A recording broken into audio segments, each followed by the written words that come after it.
Hello, my name is Rob Hale, and this is my final presentation from the Spirit Empowered Church class. I just want to thank you, Professor Martinez, for your guidance and encouragement along the way. So this is my thesis statement kind of from this class. Holy Spirit is the most essential participant in any church today because the Holy Spirit is God.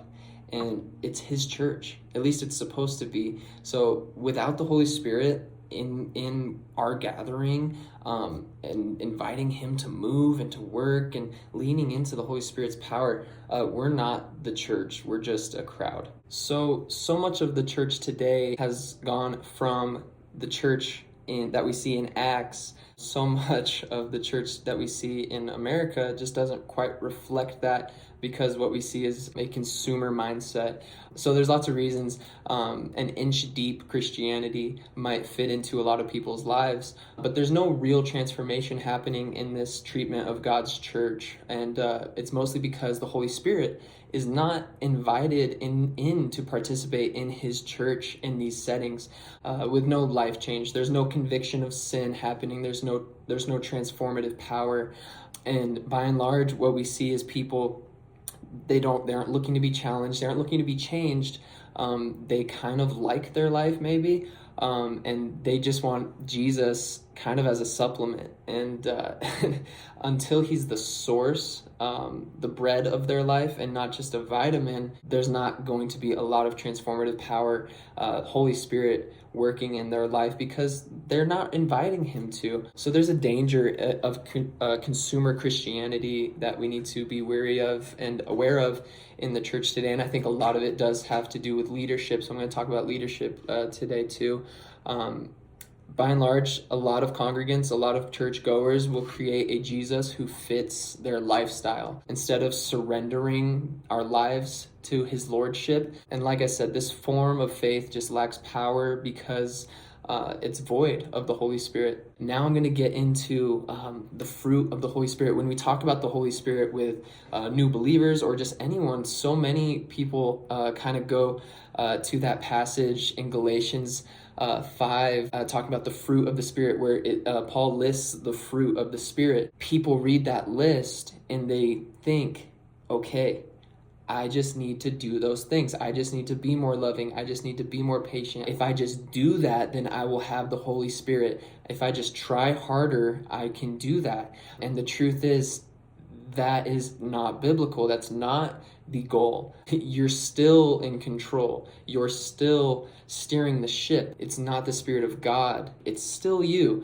And I think we don't realize how self-righteous this is, to be so self-dependent, and it leads to burnout. It's like a gym membership. I'm going to go to the gym. I'm just going to try harder. I'm going to get in shape. It's going to be good. And we all know how those things go.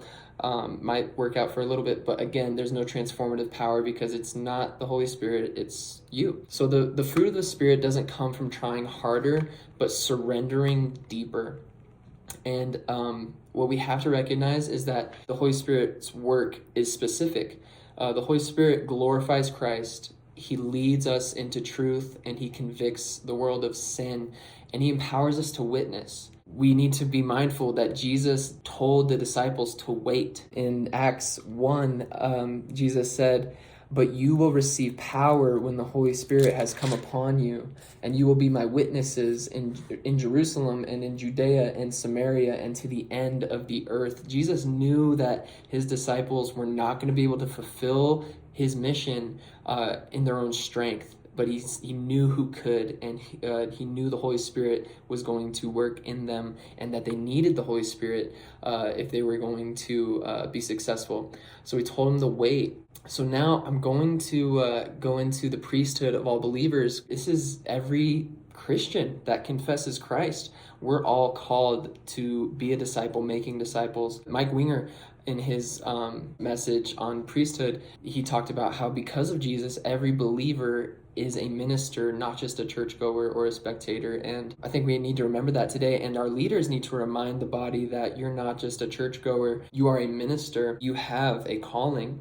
only the Holy Spirit can prepare Christians to step into their calling and to live on mission with Christ. So what the Holy Spirit does for leaders is empowers leaders to persevere through trial. People are messy. The church is going to be messy because it's full of God's people, and we're all being sanctified as we go. No one's perfect right now. None of us have arrived, but we need to love deeply if we're going to make that work. And the Holy Spirit empowers us to love people deeply where they're at and sacrificially, becoming a shepherd with the heart of Christ rather than just a good leader with good suggestions, and leading people to Jesus and not just to better habits or better morals. And I love this class because, again, it's why I'm here. If the Holy Spirit wasn't in my life actively, I wouldn't and couldn't be in the ministry. And it's the Holy Spirit that puts wind in my sails. So I really enjoyed this class. Thank you again, Professor Martinez. And